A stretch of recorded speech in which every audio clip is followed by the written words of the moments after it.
ये कहना चाहूंगी कि अंग्रेजों के जाने के बाद आजाद भारत में जब केंद्र में कांग्रेस पार्टी के नेतृत्व में सरकार बनी तो उस समय परम पूज्य बाबा साहब डॉक्टर भीमराव अंबेडकर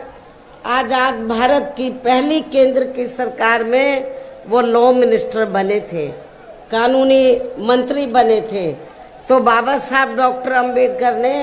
तो उस समय पंडित जवाहरलाल नेहरू एंड कंपनी के लोगों को ये कहा था कि मैंने भारतीय संविधान में एससी व एसटी वर्गों के लोगों को जो जिंदगी के हर पहलू में आगे बढ़ने के लिए जो इन्हें आरक्षण की सुविधा दी है, खासकर सरकारी नौकरियों में जो आरक्षण की सुविधा दी है, उसका पूरा लाभ इन वर्गों को नहीं मिल पा रहा है। इसलिए केंद्र की सरकार को इनको सख्त कदम उठाने चाहिए ताकि इन वर्गों को आरक्षण का पूरा लाभ मिल जाए। एससी व एसटी वर्गों के लोगों को उस समय तक अति पिछड़े वर्गों के लोगों को आरक्षण की सुविधा प्राप्त नहीं थी। तो इसलिए बाबा साहब डॉक्टर अंबेडकर ने उस समय कांग्रेस पार्टी की सरकार को ये कहा कि भारतीय संविधान के आर्टिकल 340 के तहत उन्होंने व्यवस्था की थी। बाबा साहब डॉक्टर अंबेडकर ने भारतीय संविधान में आर्टिकल 340 की, तो बाबा साहब ने उस समय कांग्रेस की सरकार को ये कहा, तो उन्होंने ये कहा कि जो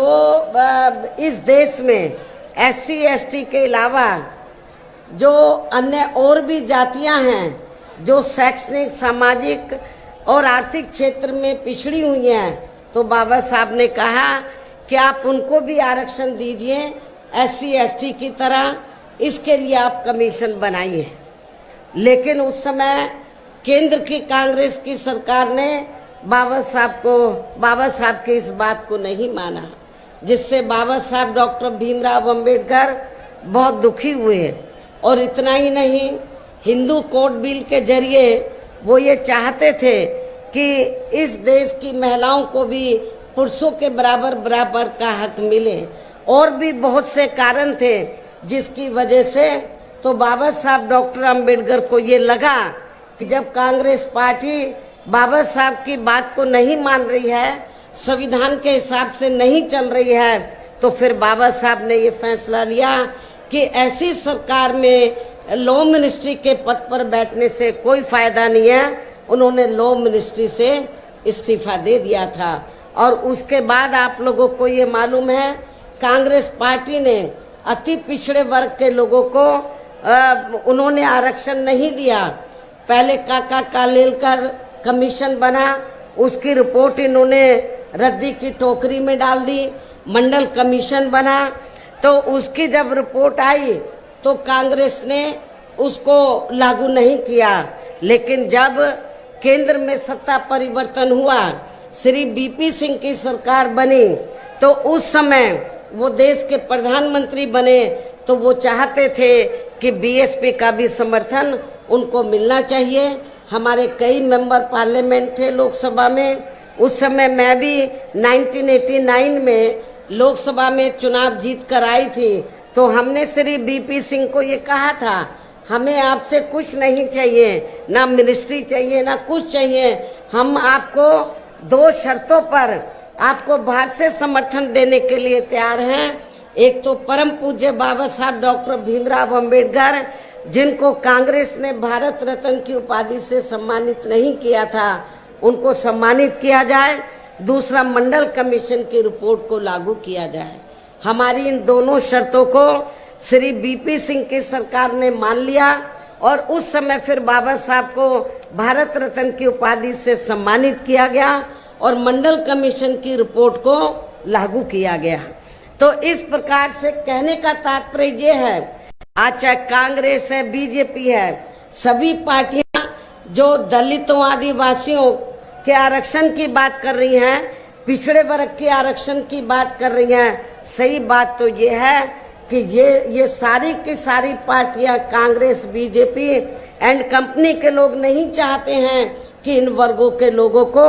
भारतीय संविधान के मुताबिक आगे बढ़ने का मौका मिले। ये तो जो थोड़ा घना लाभ मिल रहा है बीएसपी की वजह से मिल रहा है, और यदि बीएसपी नहीं बनती तो अब तक ये रिजर्वेशन भी खत्म कर दिया जाता। बीएसपी के बनने के कारण ये दबाव में आकर थोड़ा घना ये आरक्षण दे रहे हैं। और अब पिछले काफी वर्षों से आपको मालूम है, जब कांग्रेस ने भारतीय संविधान के हिसाब से अपनी जिम्मेवारी को नहीं निभाया, बाबा साहब को लॉ मिनिस्ट्री से इस्तीफा देना पड़ा और फिर हमें बीएसपी बनाने की जरूरत पड़ी।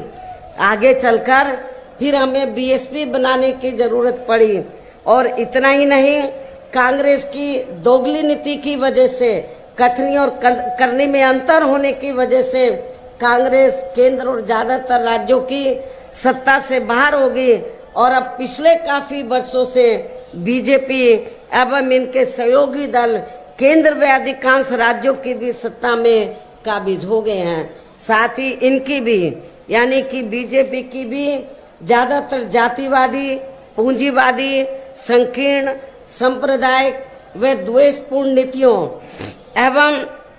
कार्य प्रणाली आदि से तथा इनकी कथनी व करनी में भी काफी अंतर होने की वजह से ऐसा लगता है कि इस बार ये पार्टी भी, यानी कि भारतीय जनता पार्टी भी केंद्र की सत्ता में आसानी से वापस आने वाली नहीं है। बशर्ते यदि ये चुनाव इस बार फ्री एंड फेयर होता है तथा आम चर्चा के मुताबिक वोटिंग मशीनों में भी कोई गड़बड़ी आदि नहीं की जाती है। और वैसे भी इस बार चुनाव में इनकी कोई भी पुरानी एवं नई चल रही नाटकबाजी, जुमलेबाजी व गारंटी आदि काम में आने वाली नहीं है, क्योंकि अब देश की जनता काफी हद तक इस बात को समझ चुकी है कि इनकी पार्टी ने अब तक देश के विशेषकर गरीबों, कमजोर तबकों, मध्यम वर्गीय एवं अन्य मेहनतकश लोगों को जो इन्हें अच्छे दिन दिखाने के असंख्य प्रलोभन भरे वायदे किए हैं तथा अनेकों हवाई व कागजी गारंटी आदि भी दी है, तो उनका जमीनी हकीकत में अभी तक भी इन्होंने लगभग 1/4 हिस्सा भी कार्य पूरा नहीं किया है, बल्कि इसके स्थान पर इनका ज्यादातर समय व ताकत भी जहां इनके अपने चहेते रहे बड़े बड़े पूंजीपतियों एवं धन्ना सेठों को ही ज्यादा से ज्यादा मालामाल व धनवान आदि बनाने में तथा इन्हें हर स्तर पर छूट देने व बचाने में ही लगी रही है, जिनके अधिकांश आर्थिक सहयोग से ही ये पार्टी व अन्य पार्टियां भी अपना संगठन चलाती हैं तथा चुनाव आदि भी लड़ाती हैं, जिसका काफी कुछ खुलासा बॉन्ड की आई रिपोर्ट से भी हो जाता है। इस संबंध में वैसे आप लोगों को ये मालूम है कि अभी कुछ दिन पहले माननीय सुप्रीम कोर्ट ने बॉन्ड के बारे में ये खुलासा किया और अखबारों में भी ये खबर छपी कि इस देश में तो कांग्रेस, बीजेपी, अन्य जो और भी विरोधी पार्टियां हैं बीएसपी को छोड़कर, ये जो पार्टियां हैं इन्होंने बॉन्ड के जरिए इस देश के बड़े बड़े पूंजीपतियों व धन्ना सेठों से अपनी पार्टी के संगठन को चलाने के लिए व चुनाव आदि लड़ाने के लिए अरबों खरबों रुपया इन्होंने लिया है। ये माननीय सुप्रीम कोर्ट की रिपोर्ट से ये खुलासा हुआ है। लेकिन आपको जानकर खुशी होगी कि पूरे देश में बहुजन समाज पार्टी ही अकेली एक ऐसी पार्टी है, उस रिपोर्ट से ये खुलासा हुआ कि बहुजन समाज पार्टी ही अकेली एक ऐसी पार्टी है जिसने अपनी पार्टी के संगठन को चलाने के लिए व चुनाव आदि लड़ाने के लिए किसी भी पूंजीपति से एक भी रुपया नहीं लिया।